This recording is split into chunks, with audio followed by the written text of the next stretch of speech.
I try to tell y'all, all these bus riders, they don't mean nothing to me. If you ain't driving the bus, don't walk around talking about you're a champion. If you riding the bus, I don't want to hear it. Come on, Shaq, tell them. All these guys walk around with these championship rings. Hey, y'all bus riders. But let me tell you something. 2 in a row, Chuck. When you the bus driver and you got all that pressure where you have to play well or you're going to get the blame, that's a different animal. Deficit is 4. Durant pulls a 3. Missed it. Jokic, 32 points, 12 assists, 10 rebounds. Jamal Murray, 26 points, 10 to shoot. Edwards. Oh, Edward! KD moving from the Suns to the Rockets for Jalen Green, Dillon Brooks, the 10th overall pick. Durant thought he was going to draw the foul. Durant looking for help. Şengün doesn't find it. All right, listen up. What's good, y'all? Hope everybody's doing all right.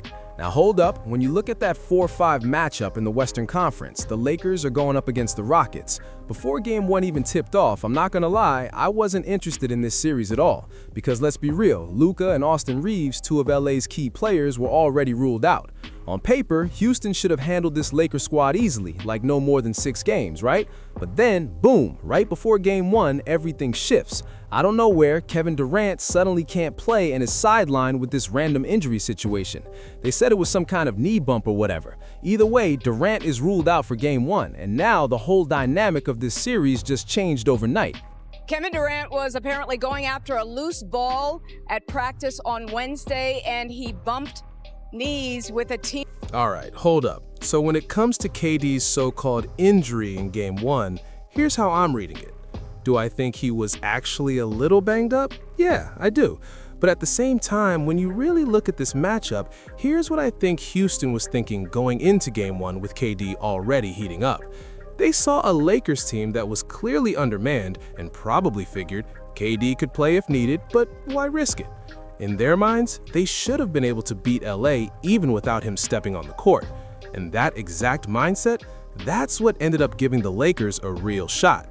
Because let's be real, Houston dropped Game 1 in a straight-up embarrassing fashion. Now going into Game 2, KD comes back, and you're thinking about the worst-case scenario, it's a 1-1 split, nothing too crazy, job still handled. But nah, for Rockets fans, that didn't happen either. Because by Game 3, that trio, LeBron, Kennard, and Smart, combined for 75 points. And yeah, the final score might look close on paper, but if you watch the game, LA was controlling the pace pretty much the whole time. And speaking of control, let's talk about Kevin Durant. Because at this point, it's starting to feel like he's stuck in this constant loop of playoff struggles, bad moments, and just not fully taking control as the leader of his team when it matters most. Durant operates over Aiden. More from him tonight.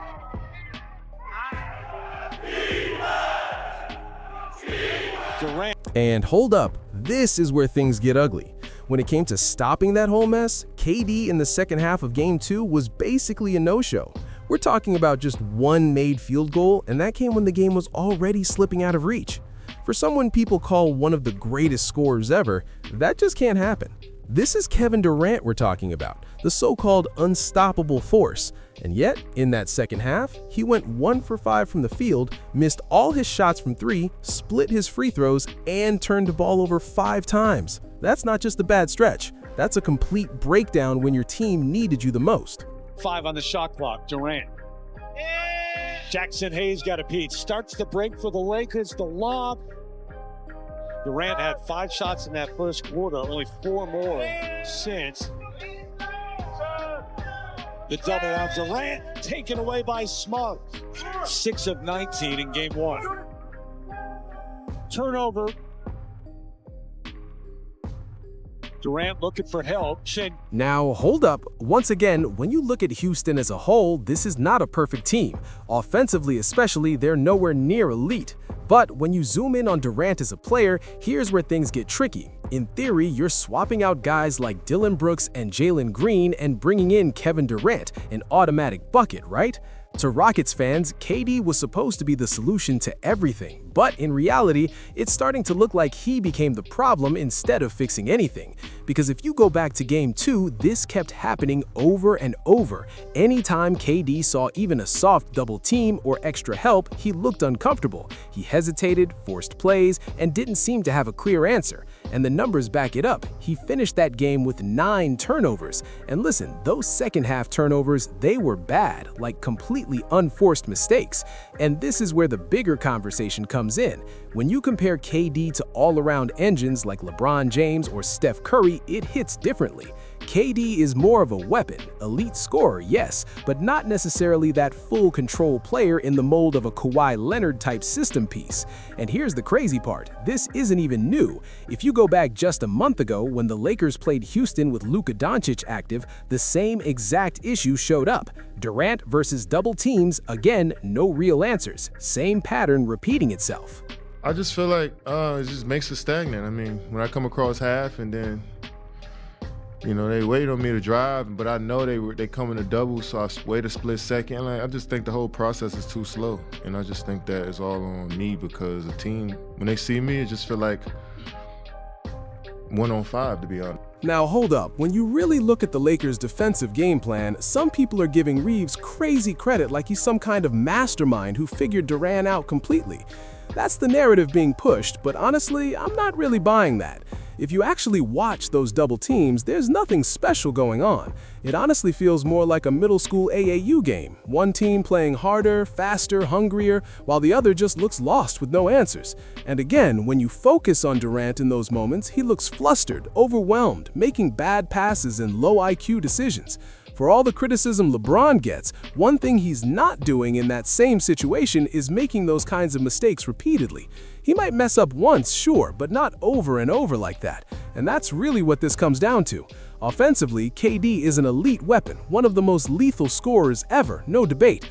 But when it comes to elevating a team and making everyone around him better, that's not really his strength. And think about it from your own basketball experience. When a team is applying heavy pressure, full court, half court, whatever it is, what does a true leader do? They slow things down, calm the team, and get everyone organized. But when you watch Durant in those situations, whether it's Brooklyn, Phoenix, or now Houston, it's the same pattern. He gets doubled, he panics, and everything starts to fall apart. Have been a part of. Here's Durant, doubled immediately by James. He's seen this often for this Houston team. Couple fouls he didn't agree with necessarily. That was a big shot for him. 16 points so far. Working against Reeves. Double comes from James. He took it away. The easy money sniper. Bring 2 to the ball. He just stepped on that mid. Now listen, if you're a die-hard Rockets fan or a big KD supporter, the one excuse you might try to use for an early playoff exit is his age, saying he's 37 and past his prime.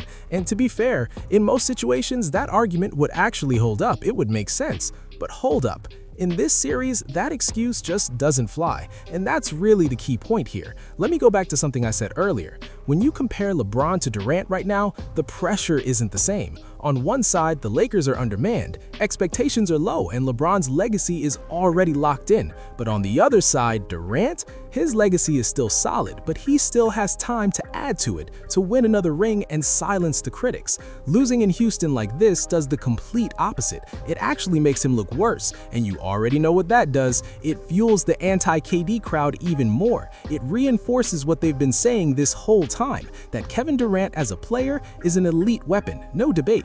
But as a leader, as the one driving the bus, that's where the questions remain. Appreciate y'all for watching. Make sure you subscribe to the channel.